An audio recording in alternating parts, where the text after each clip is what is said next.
Itong tuta na to, madami siyang sugat. Yung pinanganak ni Kia, may mga ganyan siya, para mga kurikong.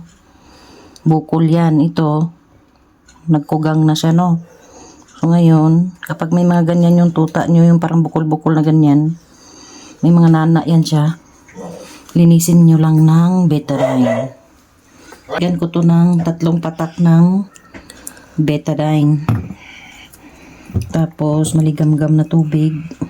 Upo lang siya dyan. Ganyan mo lang yan, oh. Para siyang naliligo. Kasi, may nana dyan, kailangan matanggal.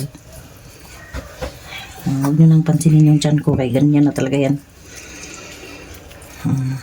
Ngayon, tignan mo ha. Tanggalin natin yung nana niyan, kasi kawawa naman. Tsaka natin ngayon, ayan. Medyo okay na siya, no? May bukol siya dyan, my friend. Kumutok na. Nung pinanganak siya, may tumubo dyan. Dali lang. Yan, no? Kita nyo yung may butas. Nalagyan natin yan ng betadine. So, kahit once a day nyo lang itong nililinis.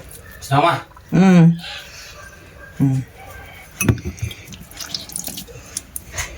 Ayan. Tapos kamay. Iwan ko ba dito sa ano na ito? Siya lang naman ang ganito. Kanila magkakapatid. Para siyang may kurikong eh. Pagkatapos nito, pinalinis mo na. Tsaka mo ngayon lalagyan ng betadine lahat. Ang kanyang mga sugat. Ayan oh, nag-dry na siya. Yung una ko itong gininito, may mga nana pa. Kahit pa paano nag-dry na ngayon. So, dito lang naman sa may kamay niya ito. Yun o. Kaawa. Oh, giniginaw ka na?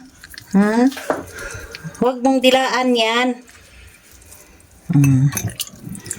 Kuha ka lang ng tissue o di kaya ng wipes. Yun ang inudnud mo. Hindi pa naman sila dapat paliguan, pero sarap daw. Pero at least umayos na oh. Tubig, mas mabilis matanggal yung kugang. Tsaka nag-dry talaga siya. So yun lang, betadine lang talaga ha. Betadine at maligam-gam na tubig. Siyang eczema, yan oh. May mga tawag niyan. Kumbaga sa tao pa eh. Yung makatingin para kay lolo tatay. Tahimik naman ito, mabait ito eh. Yan, mas na siya. Luoy kaayo. Siya ang pinakakawawa sa lahat nilang magkapatid. Nanginginig. Sandali lang. Ayusin natin yung ilong mo kay na-flat na. Ito liig mo na be. Yan. Tapos my friend, ganito lang natin yan siya oh. Lagyan mo lang siya ng paganon. Kunti lang. Betadine lang talaga yan. Tulo kasi yan. Tignan mo natin sa liig, be. Ang bait naman yan. Oy, ang bait naman yan. Wait lang, wait lang. Wait lang. Direct na ilagay, my friend. Yan. Oh, wag malikalit. Tumalikot, tumalikot. Wait lang. Oh, wait. Ano sa ilong niya. Tapos yung mga kamay niya. Ang bilis nito makatuyo talaga ang betadine. Nga pala mga friends, pagkatapos nyong linisin, kung meron kayo nito, siya, para siya sa mga infection sa skin. Ito yung nireseta doon sa kay Bulag, ay kay Maru. Yung aso na wala na. May sugat din siyang malaki. So ayan friend, pwede nyo siyang i-apply doon sa sugat niya. Medyo nakatulog na siya, no? After mong linisan ng betadine, wait lang, wait lang. Shh. Ayan. Mas maganda cotton buds ilagay yung pangpahid kasi para hindi makontaminate. Pero yun nga, kailangan mo muna siyang i-isolate sa mga ading niya. Wait lang. Hanggang mag-dry. Kasi hawakan niya to eh. Wait lang. Tingnan, kaluoy ba oy?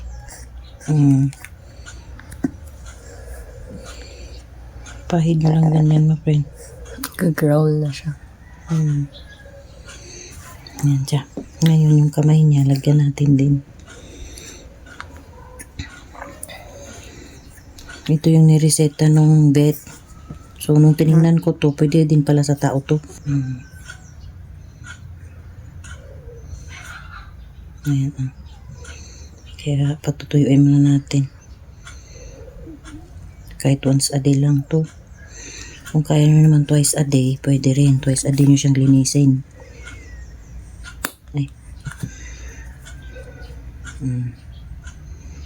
Kasi kakaawa naman no. Ayan.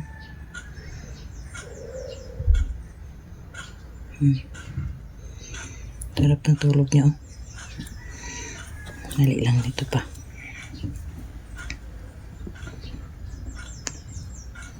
Oo, wait lang po. Makati yan. Makati.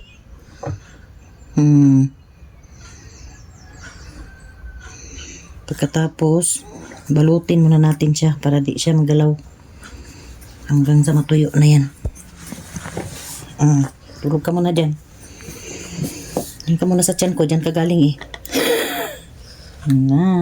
Sleep na ikaw. Thank you for watching. Ito po yun mga kaibigan. Medyo may kamahalan nga lang to. Pero nakakatulong talaga to. Mupirocin.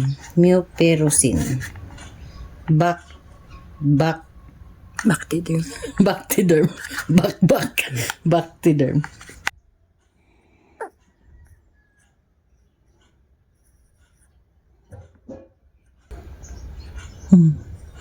Para siya nagsasalita. Naginip ata siya. Kawawa naman.